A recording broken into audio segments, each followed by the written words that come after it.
Mga katawhan diri sa San Ricardo, atong ibuto sa pagkamayor. Buutan, dali nga maduulan, mo serbisyo ug moalagad sa katawhan. Ang doktora nga mahigugmaon sa mga tao sa pagkamayor, atong ibuto. Doktora Femelin Domingo. Ni Ana si doktora, ni Ana. Ni Ana si doktora, ni Ana. Sa pagkamayor ibuto, Dok Femelin Domingo. Tinuod nga serbisyo para sa mga tao. Naasan sa San Ricardo para siya manambal. Itagaan tag serbisyo nga puno sa pagmahal. Muadto sa kabaryuhan para sa nanginahanglan. Sa iyang kabuutan ang tanan kay nabulahan. Ang senior citizen kay iyang panggaon. Ang mga masakiton kay iyang amumahon. Maduulan sa katawan ug ato siyang masaligan. Ang iyang kamaayo ato nang nasuwayan.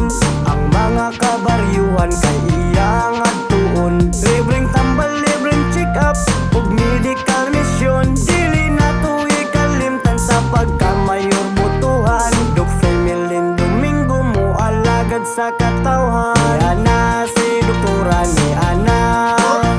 Ni Ana si doktora, ni Ana. Sa pagkamayor ibuto, Dok Femelin Domingo. Tinuod nga serbisyo para sa mga tao. Dok Femelin Domingo na ang atong butuhan. Matinabangon ug sa katawan nagmahal. Ug dali lang pangitaon kung naay kinahanglanon. Ang pagtabang sa tanan sigurado nga unahon. Ato lang nasuwayan ang iyang serbisyo. Si Doktora Fem buutan nga pagkatao. Diri sa San Ricardo ato na siyang ibuto. Ipadayon ang nasugdan nga nindot nga serbisyo. Reliyoso nga tao mahadlokon sa Ginoo. Si Doktora Fem mao ang atong ibuto. Maduulan sa katawan sa bata ug tigulang. Diri sa San Ricardo si Dok Fem ang butuhan. Ni Ana si doktora, ni Ana. Ni Ana si doktora, ni Ana. Sa pagkamayor ibuto, Dok Femelin Domingo.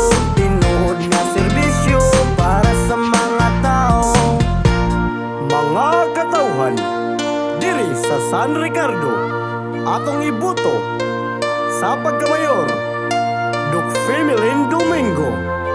Buutan, masaligan ug dali nga maduulan.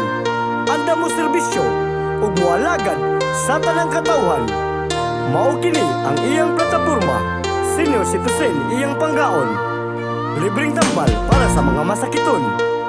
Libreng medical mission. Libreng check-up. Mental health care. Women's health care. Super health care. Dalira ang ambulance ug nurse nga mukuyog kung naay masakiton. Karong umaabot eleksyon, dili nato ikalimtan ang mayor nga anda mo serbisyo. Dok Fem Domingo.